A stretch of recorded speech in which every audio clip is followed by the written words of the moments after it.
Kini Mahfud MD bongkar dugaan emas batangan 189 triliun rupiah.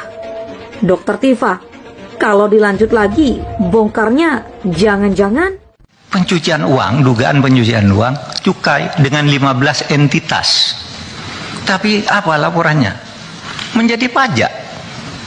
Sehingga kita diteliti, oh iya ini perusahaannya banyak, hartanya banyak, pajaknya kurang, padahal ini cukai laporannya. Apa itu? Emas. Ya. Impor emas batangan yang mahal-mahal itu, tapi di dalam surat cukainya itu dibilang emas mentah. Diperiksa oleh PPT3, diselidiki. Di mana? Kamu kan emasnya emas sudah jadi, kok bilang emas mentah? Nah, ini emas mentah tapi dicetak di Surabaya. Dicari ke Surabaya, tidak ada pabriknya. Dan itu menyangkut uang miliaran, saudara. Tidak diperiksa. Laporan itu diberikan tahun 2017 oleh PPATK, bukan tahun 2020. 2017 diberikan, tidak pakai surat, tapi diserahkan oleh Ketua PPATK langsung kepada Kementerian Keuangan yang diwakili oleh Dirjen Bea Cukai, Irjen Kementerian Keuangan, dan 2 orang lainnya. Ini serahkan. Kenapa tidak pakai surat? Karena sensitif, masalah besar. Ya antara menang dan kalah akhirnya lewat peninjauan kembali.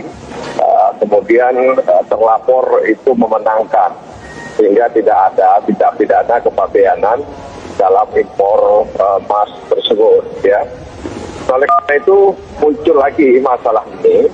Saya pikir ini tantangan ya bagi pemerintah, dalam hal ini Presiden Jokowi, untuk membantu ya penegakan hukum soal ini. Jadi kalau melihat angkanya, tentu ini tidak kecil, dan karena angkanya tidak kecil, sehingga juga tidak mungkin melibatkan orang-orang kecil dalam proses ini.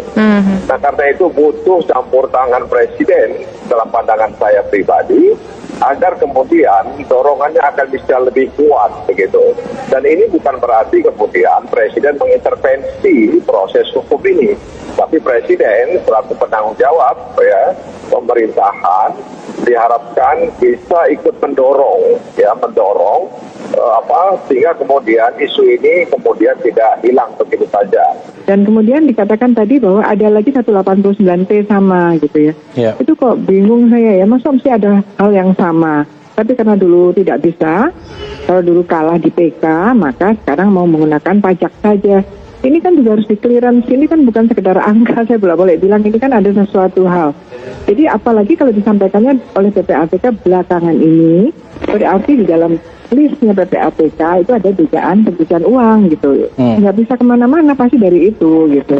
Terhadap orang-orang yang ada dalam listnya PPATK yang melakukan kegiatan berkaitan dengan penyelundupan. Jadi kalau yang saya baca kan itu memasukkan barang itu tidak sesuai isinya dengan apa yang dicatatkan itu di dalam penyelundupan atau bea cukai itu namanya ada penyelundupan fisik, ada penyelundupan administrasi. Kalau penyelundupan fisik itu sama sekali menyelundup, nggak ada administrasinya. Kalau penyelundupan administratif yaitu ada suratnya, ada semua, tapi yang itu tadi dikatakan bahwa apa istilahnya emas mentah, tapi ternyata kan bukan. Kalau saya juga baca katanya awalnya tuh isinya perhiasan, tapi ternyata emas batangan. Tifauziah Sasuma.